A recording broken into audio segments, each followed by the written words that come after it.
Hey everyone, Rachael here. Been thinking a lot about death and life, and I was going to do a video around samhain, but there really wasn't a flow for it, so I'm making this video today. I think we've had a group collective of facing death the last couple of years and of what's been going on the planet.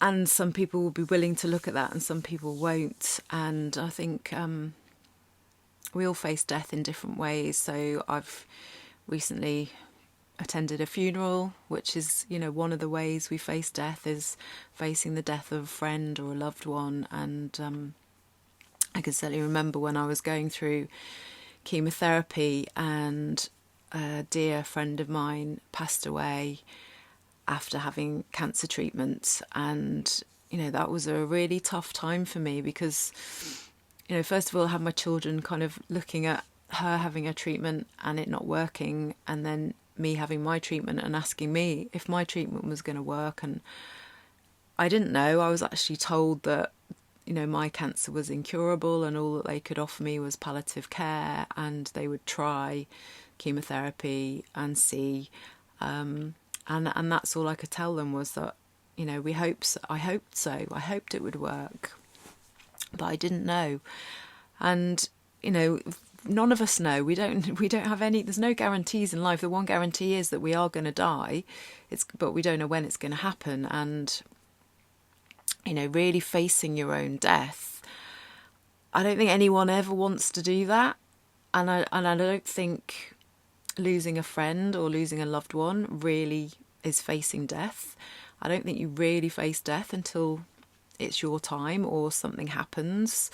So, for all those people who've had, terminal diagnosis, it's a really weird thing to go through and to process. I'm writing my book at the moment about my cancer journey, and remembering that day when you get a diagnosis and you kind of walk out of the hospital completely stunned. Everyone else is just getting on with their life, and you've just had this diagnosis that literally turns your life on its head, and no one else knows, and literally no one can know what you're processing at that time. And I don't even know if I know what I was processing at that time, but certainly death wasn't in my mind at that point. It was only when the secondary cancer came in and the stage 4 diagnosis and the too late, we can't do anything. And there's a whole process you go through. So I remember, doing a lot of crying, like bargaining, the amount of times I was kneeling in churches, kind of going, look, I don't want to die. And I think that's just a normal thing that we do. We kind of, make these bargains. And then we surrender. Eventually, maybe. Not everyone does. I was listening to a talk the other evening of a guy who was talking about the use of psychedelics with cancer patients, terminal cancer patients, and he was saying the mystical experience that people have on psychedelics helps them accept death. And I was just like, wow, because I've always had a strong spiritual belief and a strong belief in reincarnation. And so for me, that's part of the acceptance of death, as just letting go of this physical form and knowing that my spirit, my soul will continue. But, there's you have to get to a level of like complete surrender and letting go and kind of going, okay, if it's my time, it's my time. I'm going to have to let go of this. There's the grief of, you don't want to think of what your children might be going through or your loved ones, your friend. It's kind of like all that grief isn't really yours, because I know that death is freedom. I've felt that, and doing meditation and things like that really helps you face it. But when you really sit and think about death, and there's a whole practical side to it as well. So I did go and visit a natural burial site to try and pick out my plot, and I couldn't actually connect with the place. I just I want to be buried somewhere where I've got a connection, that's somewhere that's personal to me. But just sitting in that place of where these burial sites were, it became very real. that, you know, death is on the cards sooner or later.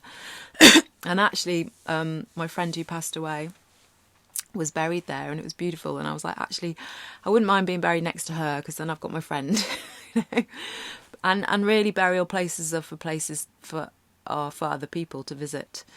You know, we're gone, so you know, that was quite a process. Really, you know, thinking about where you would want to be buried or cremated or whatever your choice is, really going through that and sharing it with people.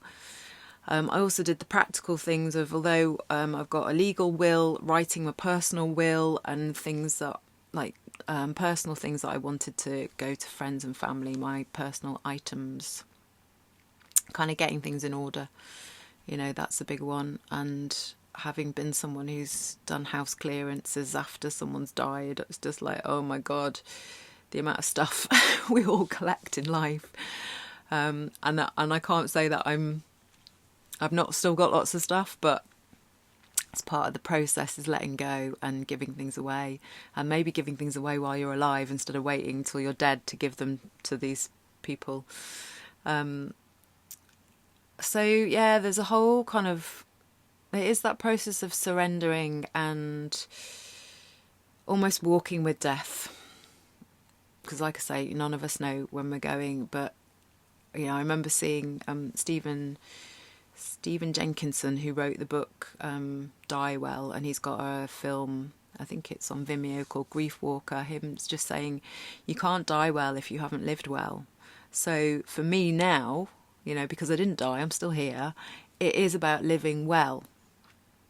How can we live well? And all through my healing, even when I was having chemotherapy, I was like, every day is an adventure. Every day is going to be joy. Every day is going to be about love. Every day, you know, there's got to be some magic in every day. And sometimes that magic was just doing a meditation and maybe a friend coming to visit me.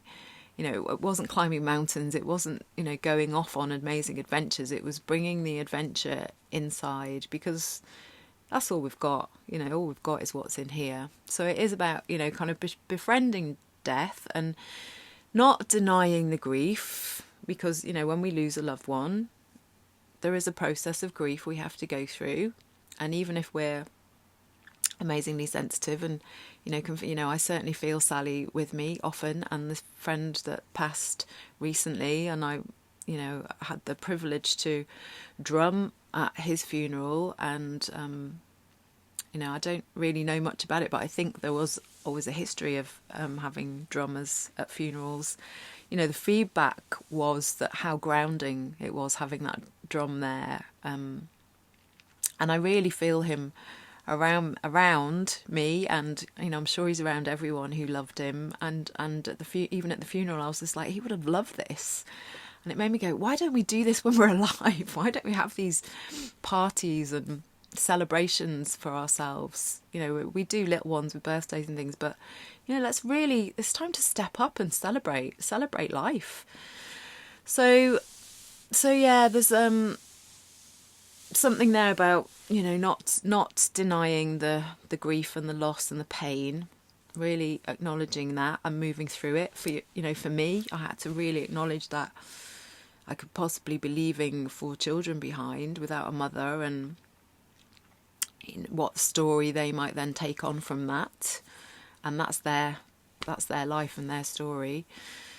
But also to know that through that process you get tempered, you get moulded, you get turned into the person that you are, and it's about allowing that change.